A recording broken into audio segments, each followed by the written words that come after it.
Bonjour à toutes et à tous. Alors merci déjà de nous permettre de partager notre stratégie à la métropole de Rouen. Alors je vais donc vous présenter donc cette stratégie un petit peu au niveau historique, comment elle s'est montée.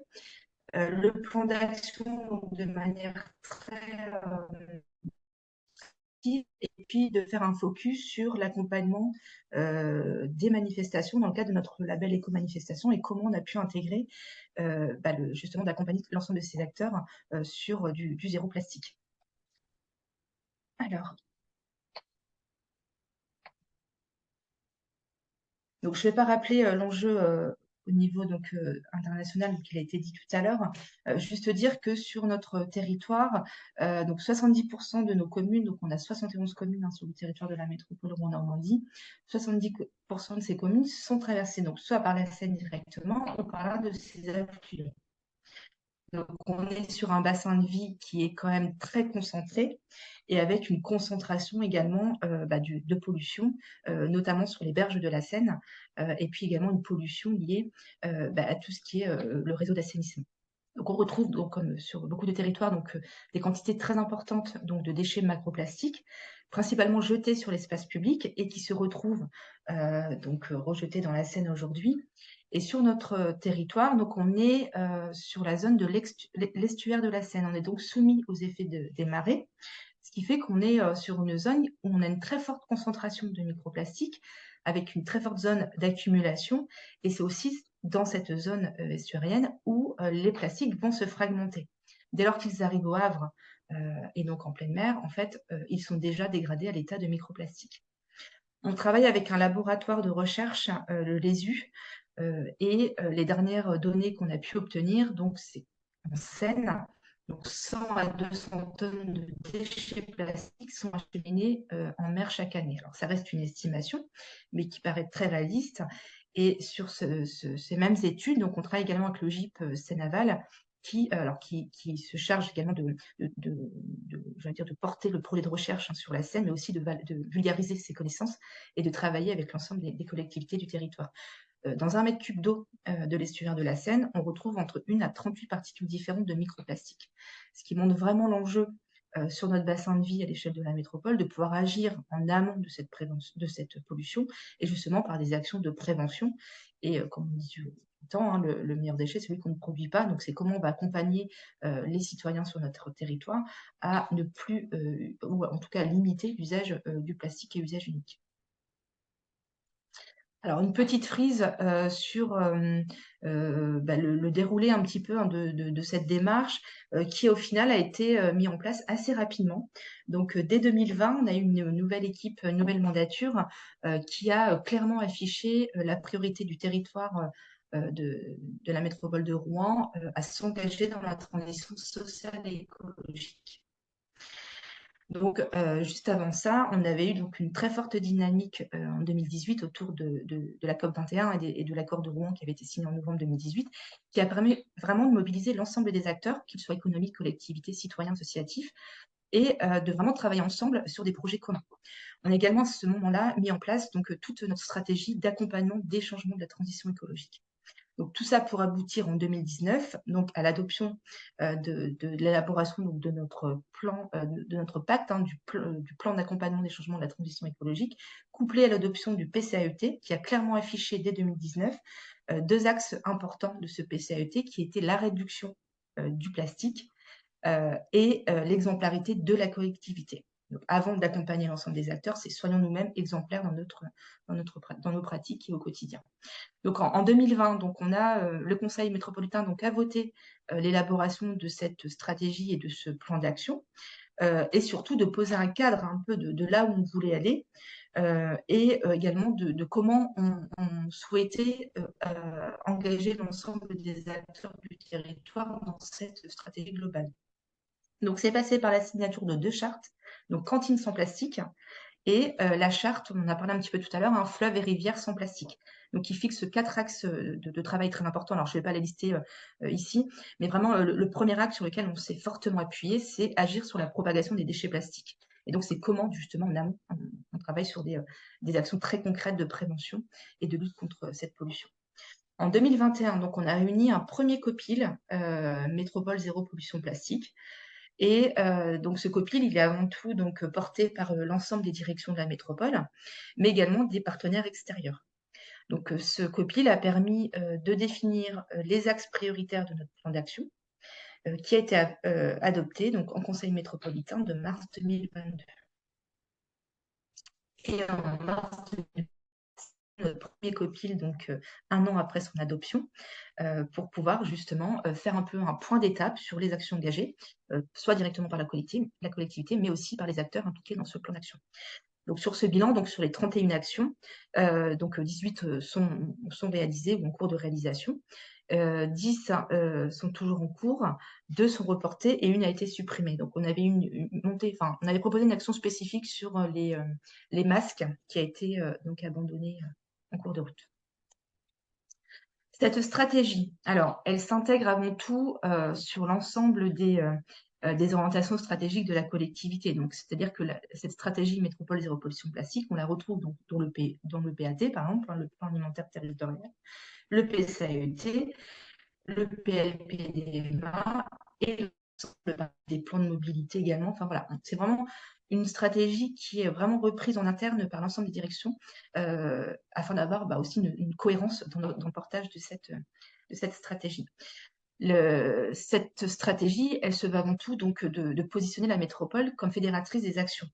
Donc d'être exemplaire et d'être aussi moteur dans cette stratégie, mais aussi de fédérer l'ensemble des initiatives prises par les acteurs du territoire, quelle que soit sa structure, qu'elle soit associative, entreprise ou autre. Donc c'est vraiment d'avoir aussi cette veille en permanence de toutes ces initiatives prises sur le territoire. C'est aussi bien évidemment d'expérimenter, parce qu'on est aussi sur beaucoup d'expérimentation dans le cadre de cette stratégie, et puis de soutenir tous ces actions de substitution et de changement de comportement. On s'intègre forcément très fortement dans le PLPDMA, et on est également sur rassembler l'ensemble de ces actions, mais d'avoir aussi un label qui soit attractif. Pourquoi je m'engage et quelle visibilité cela me donne, quel est aussi le partage d'expérience que moi je fais aussi à l'ensemble de mes pairs. Donc voilà, on est également sur un volet assez important pour nous aussi, qui est la diffusion des connaissances scientifiques. Comment rendre accessibles aux citoyens toutes ces données qui ne sont pas toujours faciles à comprendre. Et on a un axe très très particulier sur les publics en précarité, les publics dits fragiles. Et c'est aussi comment on travaille avec eux au quotidien sur ces enjeux de réduction de pollution plastique. Donc cette stratégie, elle repose donc sur 5 axes donc, qui sont présentés ici. Donc on a aujourd'hui donc 11 objectifs et 31 actions. Alors je ne vais pas détailler parce qu'on n'a pas beaucoup de temps, mais en tout cas, si vous souhaitez avoir davantage de précision ou ce plan d'action un peu plus détaillé, bien évidemment, je me tiens à vos dispositions pour pouvoir vous le détailler de manière plus précise. Un petit focus donc, sur ce qui nous intéresse aujourd'hui, donc sur l'axe 1 et sur l'objectif 3. Donc, on a 3 objectifs dans cet axe 1 et 3 actions qui sont intégrées dans cet objectif 3.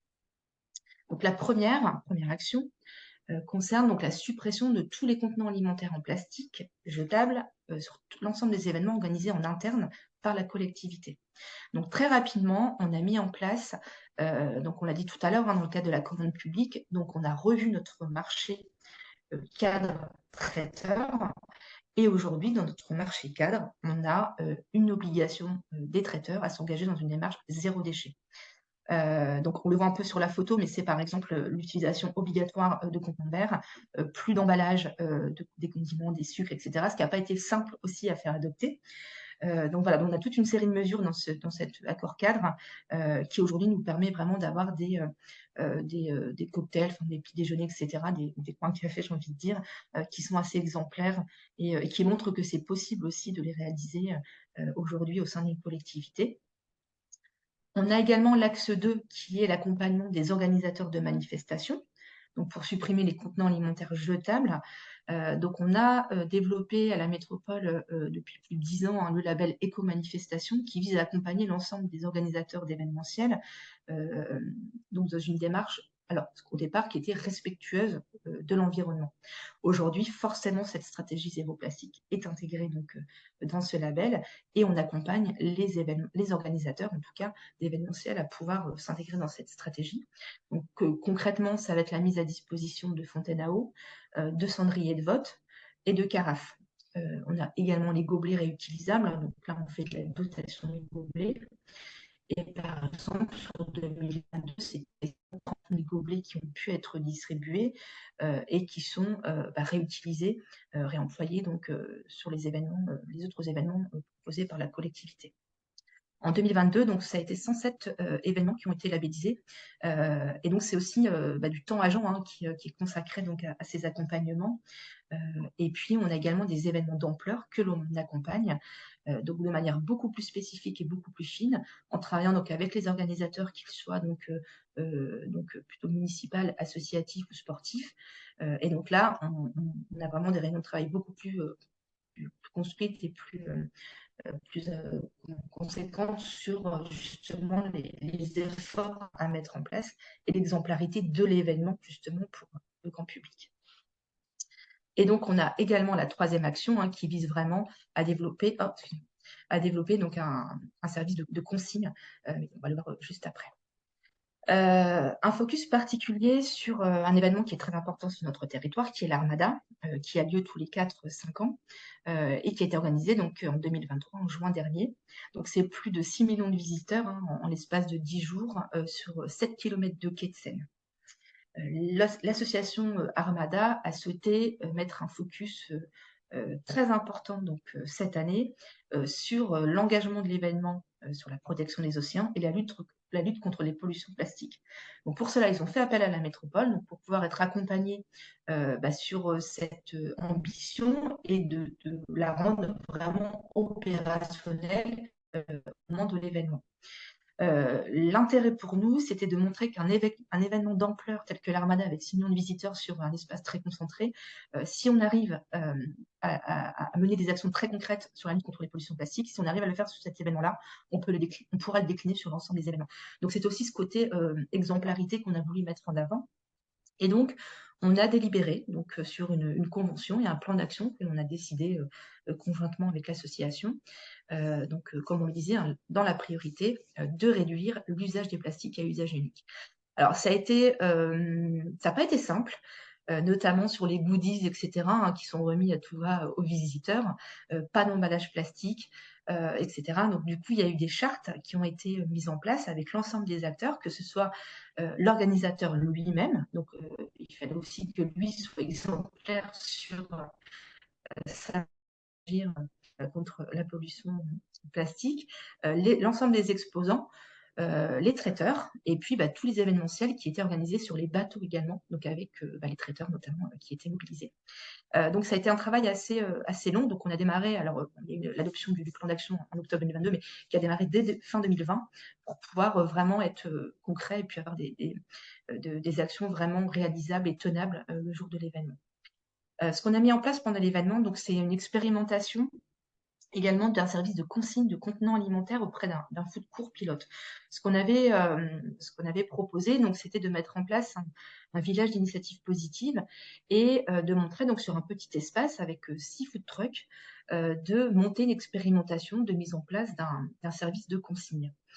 Alors, je vais peut-être passer juste après. Alors, juste pour vous montrer quelques petites photos. Donc, l'idée, c'était de proposer donc un espace restauration pour les publics, les visiteurs qui venaient et qui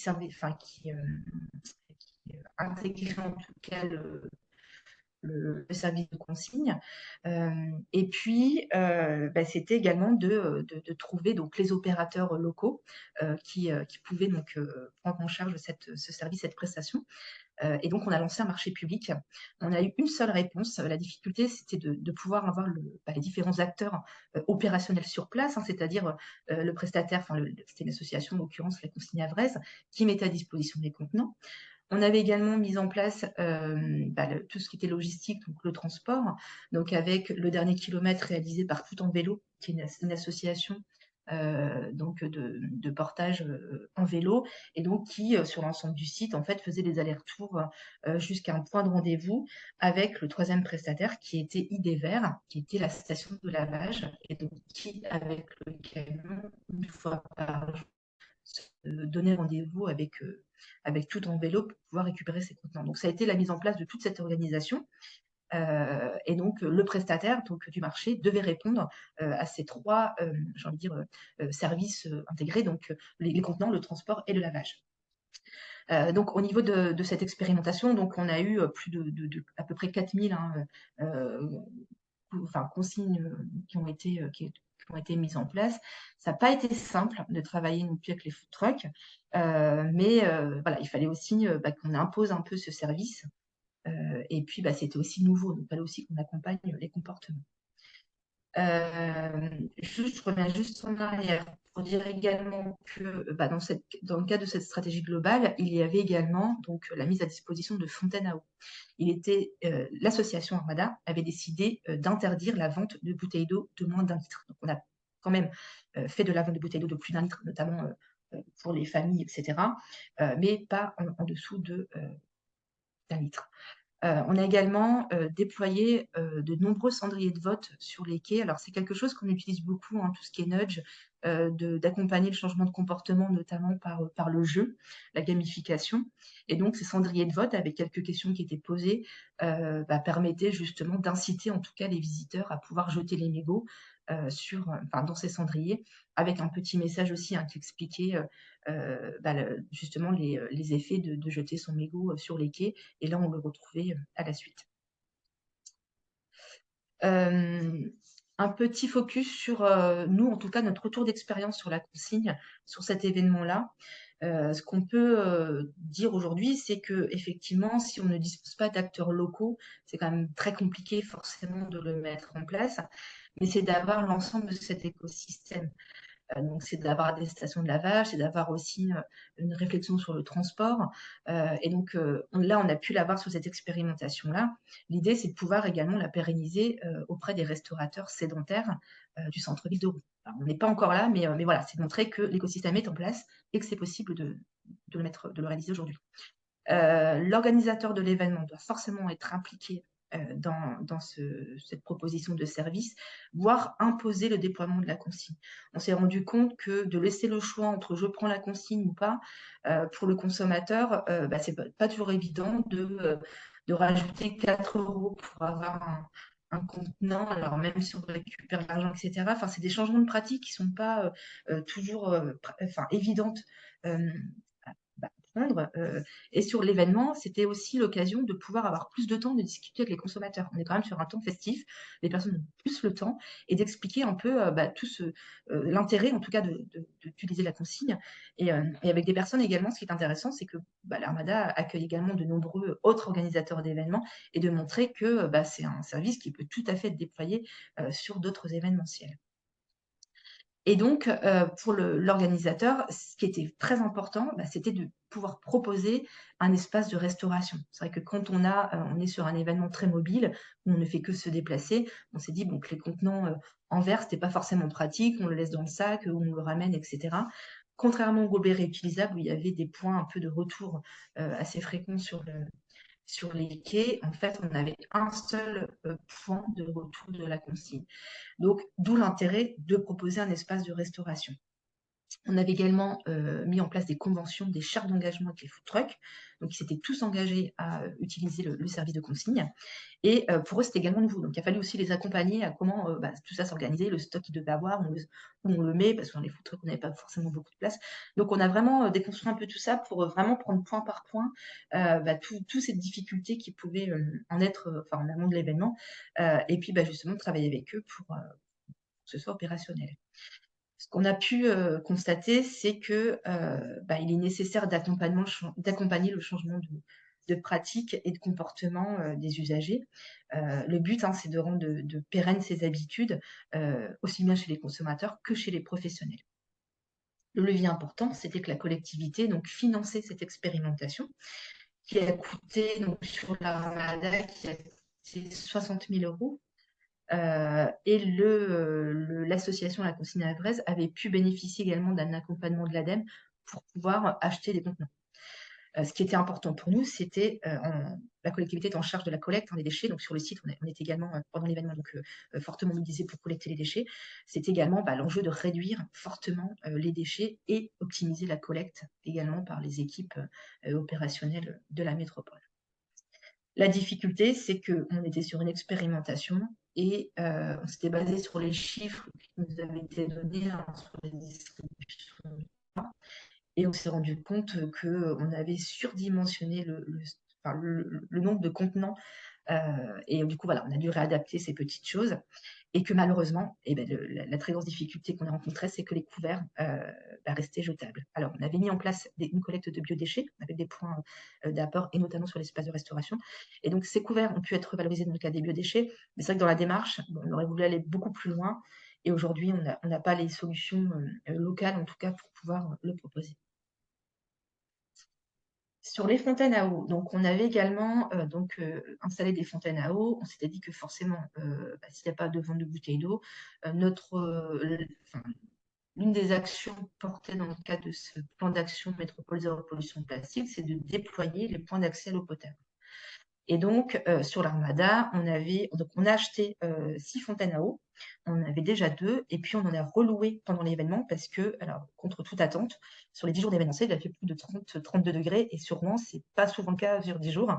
Et donc, on s'est retrouvés à 2 jours après, au deuxième jour d'ouverture de l'événement, avec des chaleurs, bien sûr, sur un espace complètement minéral, pas d'ombre, etc. Donc, du coup, on a très rapidement été très réactifs pour pouvoir relouer d'autres fontaines et pouvoir en mettre davantage sur le site. Ce qui est primordial, effectivement, et chose que n'avait pas forcément bien fait l'Armada en amont, c'est la communication. C'est vrai que l'usage de la gourde aujourd'hui, on se rend compte qu'elle est assez banalisée quand on va faire du sport ou autre, quand on vient en centre-ville faire du shopping ou quand on vient sur des événementiels. Pour certains, ce n'est pas quelque chose de devenu habituel. Et donc, il est nécessaire de rappeler, surtout l'ensemble des supports de communication, n'oubliez pas votre gourde pour pouvoir justement profiter de toutes ces installations. Sur les événementiels, c'est aussi d'être cohérent avec les buvettes. Alors là, je sors un petit peu de l'Armada. C'est vrai qu'on accompagne beaucoup d'événements sportifs, et c'est vrai qu'on a beaucoup de buvettes associatives qui leur permettent aussi de pouvoir faire entrer un peu d'argent dans leur trésorerie. C'est de travailler avec l'écosystème de manière globale. On ne peut pas installer des fontaines à eau en incitant à venir avec des gourdes et à côté avoir des stands où on vend des petites bouteilles d'eau ou des bouteilles tout court. Donc, c'est de travailler pour avoir une cohérence sur l'événementiel. C'est aussi pour nous, on a créé un service logistique et maintenance de ces fontaines. Donc, on livre les fontaines, charge à l'organisateur de mettre à disposition donc, les raccordements électriques et en eau. Et nous, on vient installer et on a toujours une équipe de maintenance pour pouvoir parer à toute difficulté. Et ce qui est essentiel, c'est qu'on fait des relevés de compteurs avant l'événement et après l'événement. Ce qui est nécessaire, c'est aussi de transmettre tous ces chiffres et de montrer combien de litres d'eau ou de mètres cubes ont été distribués, et bien sûr de donner des comparatifs de ce que ça représente en termes de bouteilles d'eau, de palettes, etc. Que ce soit assez visible et concret pour les citoyens. Et enfin, c'est alors toutes ces actions-là, de manière un peu, je vous expose sur quelques actions, mais c'est aussi d'être cohérent sur un territoire qui est engagé, mais sur un projet global. Et par exemple, on a déployé il n'y a pas très longtemps donc, le dispositif Ici remplissez votre gourde, et donc qui permet donc, à l'ensemble des structures du territoire, quelle que soit la structure, on peut être une entreprise, une administration, une collectivité, une association, tout type de structure où on accueille du public, de pouvoir donc afficher clairement sur la vitrine l'adhésion à ce dispositif Ici remplissez votre gourde, où on sait que là, on va pouvoir rentrer et demander à faire remplir sa gourde ou aller remplir sa gourde à une fontaine ou un point d'eau dans le bâtiment.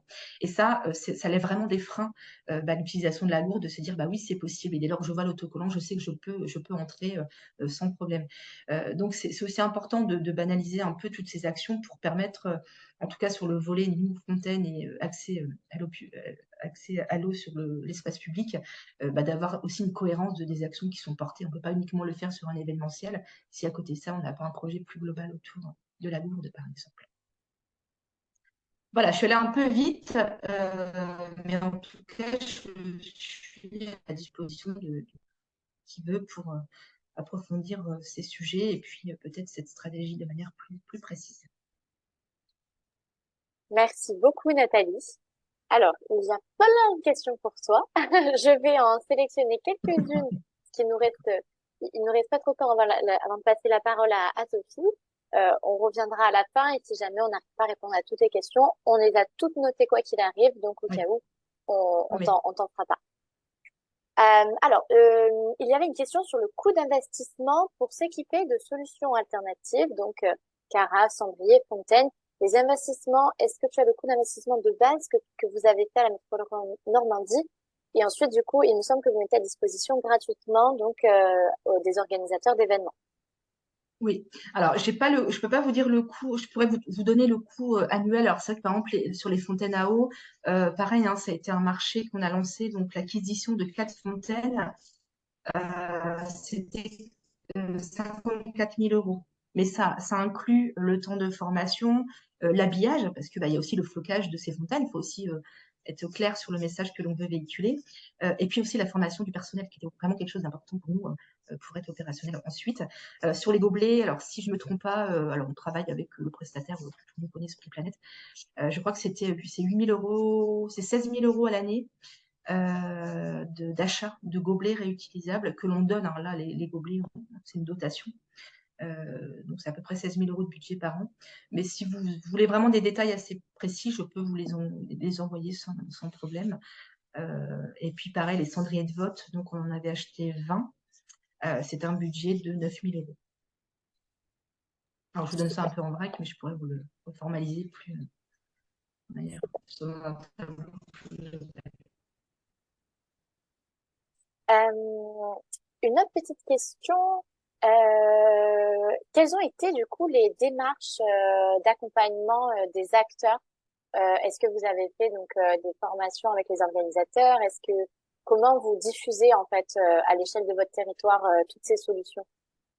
Ouais. Alors c'est vrai que sur le label éco-manifestation, il existe depuis, que je dise pas de bêtises, depuis presque 15 ans aujourd'hui. Donc c'est quelque chose qui est assez connu. Et éco-manifestation a été décliné en éco-kermesse également, parce que c'est aussi très important d'accompagner l'ensemble des événements et avec un focus particulier sur les kermesses des écoles. Euh, donc c'est un dispositif qui est très connu et aujourd'hui on a dans le cadre du pacte, je disais rapidement tout à l'heure, le plan d'accompagnement des changements de la transition écologique. Pour faire simple, c'est une boîte à outils avec un ensemble d'outils et de dispositifs que l'on met à la disposition des communes et le label éco-manifestation, l'accompagnement des événementiels en fait partie.